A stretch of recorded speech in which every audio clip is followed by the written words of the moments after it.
bom dia para você. Pode chegar, seja muito bem-vindo. Nós estamos ao vivo. Agora são 8 horas e 31 minutos pelo horário de Brasília. O convite é o de sempre, de todas as manhãs. Vamos juntos começar esse dia bem informados? A partir de agora, você confere as notícias do Brasil e do mundo desta quarta-feira, deste dia 18 de janeiro. Vamos então ao cardápio de notícias do dia. O dia começa com a expectativa do depoimento do ex-ministro e ex-secretário de Segurança Pública, Anderson Torres, para a Polícia Federal.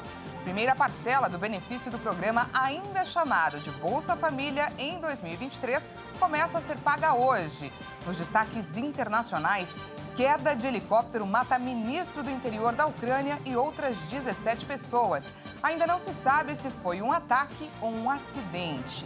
E ainda, a ativista Greta Thunberg é presa temporariamente após protestar em mina de carvão na Alemanha. A gente te conta tudo isso e muito mais a partir de agora. A Polícia Federal aguarda hoje o depoimento de Anderson Torres em relação ao ataque aos três poderes. O ex-secretário da Segurança Pública do Distrito Federal e ex-ministro da Justiça está preso preventivamente desde o último sábado. Autoridades das forças de segurança não descartam a realização de uma acariação entre Torres e o governador afastado do Distrito Federal, Ibanez Rocha. Vamos conferir. Anderson Torres é suspeito de ser conivente e omisso diante dos atos de manifestantes radicais no dia 8 de janeiro, ocasião em que depredaram as sedes dos três poderes em Brasília. Torres foi exonerado do cargo de secretário de Segurança Pública do Distrito Federal no dia seguinte e está preso preventivamente desde sábado, quando retornou da viagem de férias com a família nos Estados Unidos.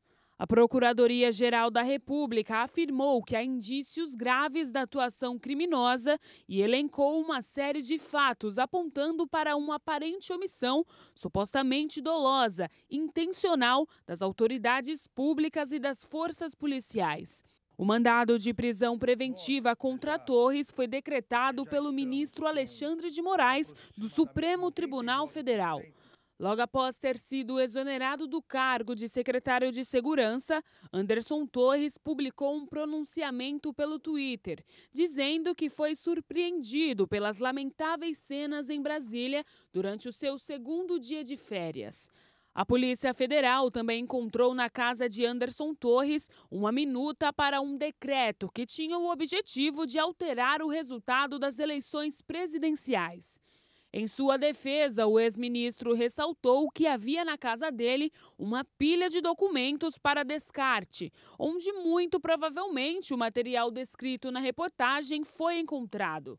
No depoimento, Torres também deve esclarecer o motivo pelo qual não estava no Brasil durante as manifestações de 8 de janeiro, já que, pelo Diário Oficial, sua folga estava programada para começar apenas no dia 9 de janeiro, um dia depois dos atos. O advogado de Anderson Torres, Rodrigo Roca, afirmou que não há possibilidade de Torres realizar uma delação premiada. Aliados de Ibanez Rocha estariam preocupados com o depoimento do ex-ministro. Eles temem que Torres apresente alguma prova que possa contradizer o depoimento do governador para a Polícia Federal. E o governo Lula exonerou 56 militares que cuidavam do Palácio da Alvorada e da Granja do Torto, residências oficiais da Presidência da República. A exoneração já foi publicada no Diário Oficial da União. Um dos maiores focos de mal-estar dentro do governo é o fato de que a guarda do Palácio do Planalto não fez a segurança do palácio no dia em que ele foi invadido, em 8 de janeiro. A guarda é também subordinada ao Gabinete de Segurança Institucional, que atuava na Coordenação Geral de Operações da Segurança Presidencial. E agora a gente fala sobre os ataques às torres de energia elétrica do país que têm acontecido desde o dia 8 de janeiro. O Ministério de Minas e Energia criou nesta terça-feira uma força-tarefa para investigar, punir os responsáveis e evitar, então, que novos atos aconteçam. A segurança e a fiscalização das redes de energia serão reforçadas. O ministro de Minas e Energia, Alexandre Silveira, disse que câmeras e drones serão utilizados para monitorar essas áreas e evitar novos ataques. Também haverá um reforço no contingente policial, especialmente no cruzamento de estradas e ferrovias. A medida é uma resposta aos ataques à rede elétrica no país. Segundo a Agência Nacional de Energia Elétrica, 7 ocorrências foram registradas nos estados de Rondônia, Paraná e São Paulo. 4 torres foram derrubadas, 3 em Rondônia e 1 no Paraná. Segundo o Ministério de Minas e Energia, não houve comprometimento no abastecimento de energia elétrica e as torres danificadas já foram reparadas. O ministro Alexandre Silveira, de Minas e Energia, não quis cravar a razão destes ataques, mas em outra oportunidade, o ministro da Justiça, Flávio Dino, disse que os atos de vandalismo estão sendo motivados por razões políticas. A Polícia Federal investiga os responsáveis pelos ataques e também compõe a força-tarefa liderada pelo Ministério de Minas e Energia para punir os suspeitos e evitar novos atos de vandalismo. Uma reunião foi realizada nesta terça-feira aqui em Brasília para determinar os próximos passos da investigação e métodos para aperfeiçoar a segurança nas linhas de transmissão de energia elétrica. De Brasília, Jaqueline Fonseca.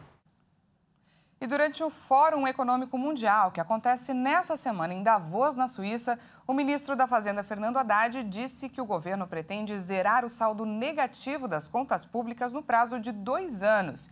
Ele e a ministra Marina Silva participam do evento representando o Brasil. A Jaqueline Fonseca volta trazendo para a gente mais detalhes sobre esse segundo dia do fórum. Num painel sobre o Brasil no Fórum Econômico Mundial em Davos, o ministro da Fazenda, Fernando Haddad, e a ministra do Meio Ambiente, Marina Silva, apresentaram ao mundo as novas perspectivas ambientais e econômicas do país. Os ministros demonstraram discursos alinhados com a agenda ambiental e social. Marina Silva reforçou o compromisso do governo em combater o desmatamento e destacou a necessidade de que todas as nações atuem na proteção da Amazônia, cobrando inclusive os países ricos a honrarem compromissos já firmados em outros fóruns mundiais. Já voltamos com o Fundo Amazônia, já voltamos com o plano de combate ao desmatamento e já estamos recompondo os orçamentos e as equipes do Ministério. O próprio ministro Haddad nos ajudou na transição a agregar mais 500 milhões para o Ministério do Meio Ambiente e a fazermos com que os fundos de doação não sejam colocados no teto de gasto. Isso já é uma vantagem muito promissora. A ministra disse que o Brasil vai dar o exemplo e relacionou a atuação ambiental à proposta do presidente em sediar a COP30 em Belém do Pará. Ter uma COP do Clima na Amazônia é uma demonstração, em primeiro lugar, do nosso compromisso,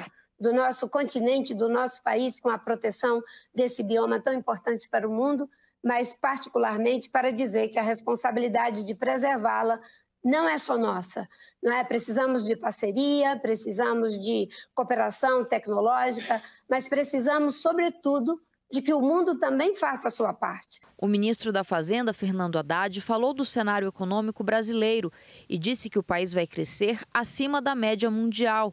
Haddad explicou propostas para reduzir o endividamento das famílias e afirmou que o governo vai buscar a aprovação da reforma tributária junto ao Congresso para corrigir a desigualdade social. A reforma tributária que vai ser votada é sobre o imposto sobre o consumo.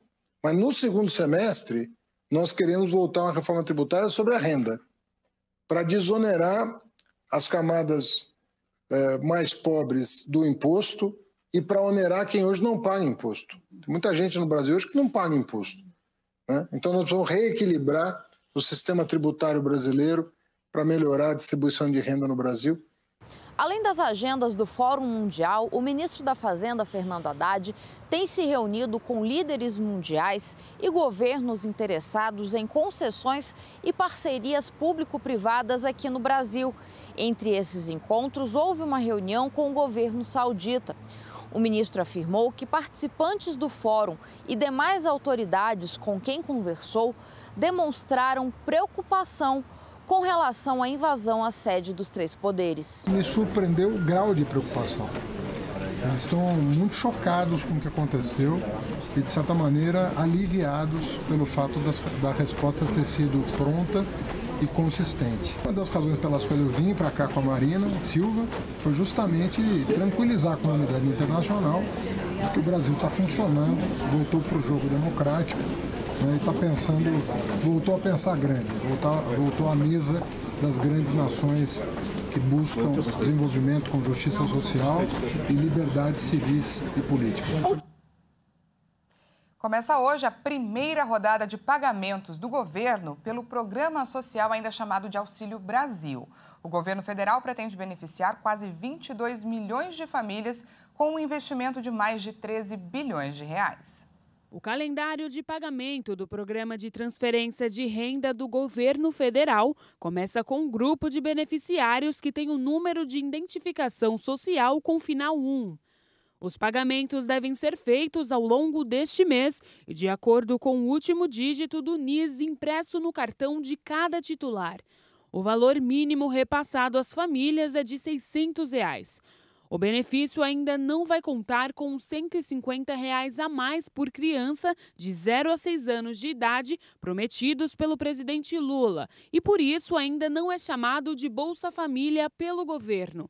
Segundo informações oficiais, a estimativa é de que esse pagamento adicional só comece em março, quando o governo deve relançar o programa com o nome de Novo Bolsa Família. A estimativa é de que cerca de 22 milhões de famílias recebam benefício a partir de um investimento de 13 bilhões 380 milhões de reais. O programa está presente nos 5.570 municípios do país. Por enquanto, o valor médio recebido por família é de R$ 614,21. O governo comunicou o lançamento do programa Busca Ativa, que vai ser responsável pela atualização do sistema de cadastro do Bolsa Família. A prioridade do governo serão 2,5 milhões de famílias que possuem maiores indícios de problemas no cadastro.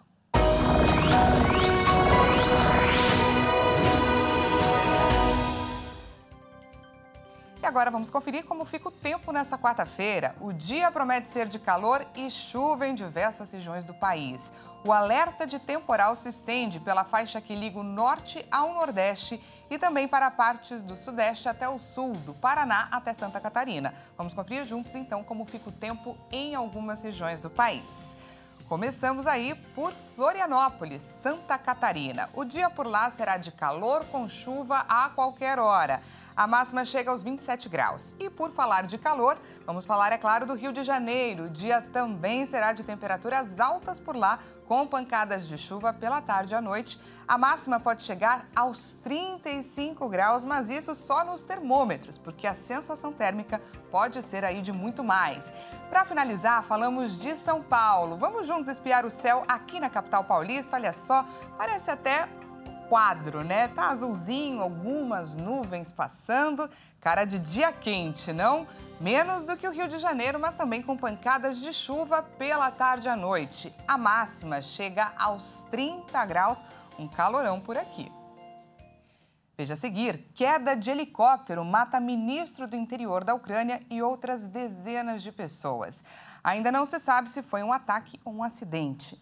E ainda, a ativista Greta Thunberg é presa temporariamente após protestar em mina de carvão na Alemanha. Nós voltamos já, não perca!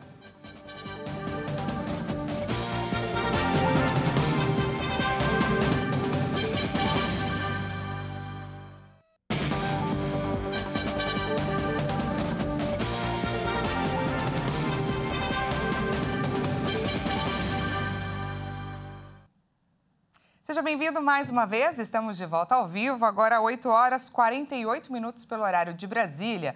Voltamos com destaque internacional. Pelo menos 18 pessoas morreram nesta quarta-feira na cidade ucraniana de Brovary, próxima a Kiev, após a queda de um helicóptero em uma área residencial. Entre as vítimas do acidente estão o ministro e o vice-ministro do interior da Ucrânia e o secretário de Estado dos Assuntos Internos. Também há registro de 29 feridos, incluindo 15 crianças. Ainda não se sabe o que provocou a queda da aeronave. O helicóptero pertencia ao serviço de emergência do Ministério do Interior e transportava 9 pessoas, incluindo o ministro do Interior da Ucrânia, Denis Monastyrsky, o vice-ministro do Interior, Yevhen Yenin, e o secretário do Estado do Ministério dos Assuntos Internos, Yuri Lubkovich. Todos morreram na queda. O helicóptero caiu em uma escola do jardim de infância em uma área residencial de Brovary, que fica nos arredores da capital ucraniana. De acordo com a administração militar de Kiev, no momento do acidente, o local estava em pleno funcionamento e funcionários e crianças foram atingidos. Após a queda, um grande incêndio tomou conta do local. De acordo com autoridades, pelo menos 18 pessoas morreram. Também há registro de 29 feridos, incluindo 15 crianças. Até o momento, não se sabe o que provocou a queda da aeronave, se foi um ataque russo ou um acidente. O ministro do Interior, Denis Monastyrsky, era advogado de profissão e foi nomeado para o cargo em julho de 2021, depois de ter sido deputado no parlamento da Ucrânia pelo partido que apoia o presidente Volodymyr Zelensky. E a presidente em exercício do Peru, Dina Boluarte, pediu nesta terça-feira para que os milhares de manifestantes mantenham os protestos pacíficos.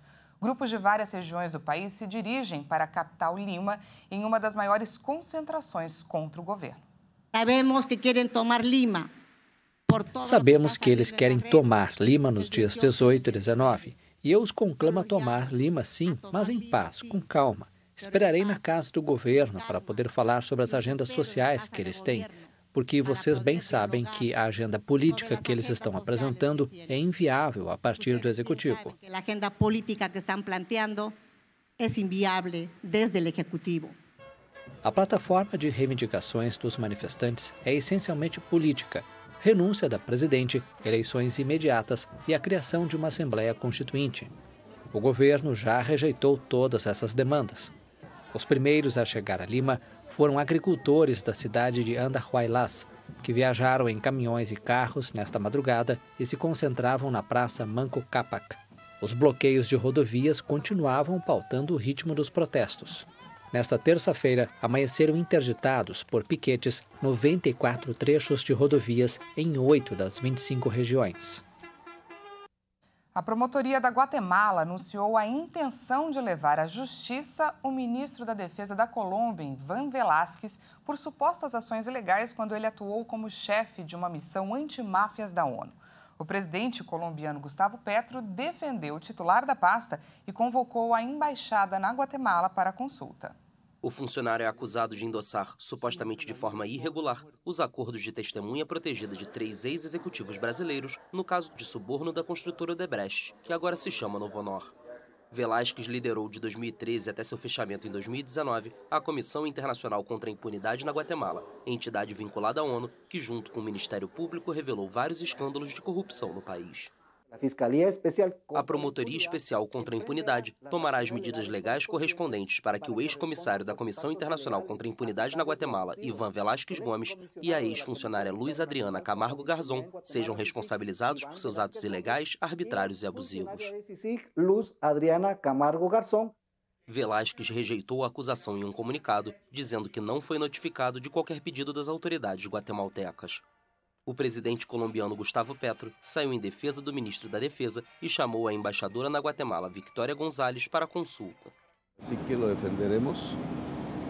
Vamos defendê-lo. Ele continuará a ser nosso ministro. E se a Guatemala insistir em prender homens justos, não temos o que fazer com a Guatemala. O governo guatemalteco descreveu a reação de Petro como explosiva e, em reciprocidade, também chamou o embaixador em Bogotá, Reagan Vega, para consultas. A promotoria guatemalteca realizou prisões controversas de ex-funcionários da Comissão Internacional contra a Impunidade na Guatemala e ex-promotores, o que levou o governo dos Estados Unidos a incluí-la em 2021 em sua lista de corruptas e antidemocráticas e proibiu a chefe do órgão, Consuelo Porras, de entrar no país. Na Alemanha, a ativista climática Greta Thunberg foi detida pela polícia nesta terça-feira. A jovem sueca foi detida junto com outros participantes por protestar contra a demolição de uma vila em área de mina de carvão. A ativista foi liberada logo depois, após verificação da identidade. A informação foi confirmada pela polícia, que afirmou que as pessoas detidas se separaram da manifestação e correram para a beira de um poço aberto. De acordo com um porta-voz, o grupo foi retirado da zona de perigo em um ônibus e ficou detido por várias horas. Na sequência, os agentes verificaram suas identidades antes de liberá-los, sem os ativistas terem sido formalmente presos em nenhum momento. Thunberg, de 20 anos, está na Alemanha há alguns dias para apoiar os manifestantes concentrados em uma cidade abandonada, que se opõe à expansão da mina de carvão a céu aberto. No sábado, um protesto reuniu mais de 15 mil pessoas, número divulgado pela polícia, e terminou em confrontos que deixaram uma dezena de feridos. A cidade de Lützerath deve desaparecer para permitir a expansão da enorme mina, uma das maiores da Europa, operada pela RWE. Em outubro, o governo alemão assinou um compromisso com a empresa, permitindo a destruição da cidade, cujos habitantes foram expropriados há vários anos. Em troca, a empresa concordou em parar de produzir eletricidade a partir do carvão até 2030, 8 anos antes do previsto. O executivo considera necessária a expansão da mina para garantir a segurança energética do país, após a interrupção de fornecimento de gás russo por causa da guerra na Ucrânia. A ativista indígena equatoriana Helena Gualinga pediu o fim da exploração de combustíveis fósseis durante a sua participação no Fórum Econômico Mundial em Davos, na Suíça. Junto com Greta Thunberg e outros jovens militantes, Helena busca novas formas de mobilização contra as mudanças climáticas. Helena lançou esta semana, coincidindo com o fórum, uma petição pedindo às grandes empresas que parem de explorar os combustíveis fósseis. Em poucos dias, já recolheu mais de 800 mil assinaturas. Pero también es un llamado a decir basta ya. É também um apelo para dizer basta. Basta porque já dissemos isso muitas vezes. Precisamos de uma ação urgente. E isso é, de uma forma ou de outra, trazer a voz dos jovens a esses espaços e com o apoio de todos os que estão assinando, para mostrar que não somos só nós, não somos só os jovens, mas existe um esforço, uma intenção global. Y con el apoyo de todos los que están firmando, ¿no? Mostrar que esto no solo somos nosotros, no solo son los jóvenes, pero también hay un esfuerzo, hay una intención global. Helena tem 20 anos. Ela pertence à comunidade quichua de Sarayaku, na província de Pastaza, na Amazônia Equatoriana. Junto com Greta Thunberg e outros jovens militantes, Helena busca novas formas de mobilização contra a mudança climática. Essa edição fica por aqui. Muito obrigada pela sua companhia. Às 10 horas, Patrícia Velenic chega com mais informações e à 1 da tarde, eu e ela esperamos por você com mais notícias. Até lá!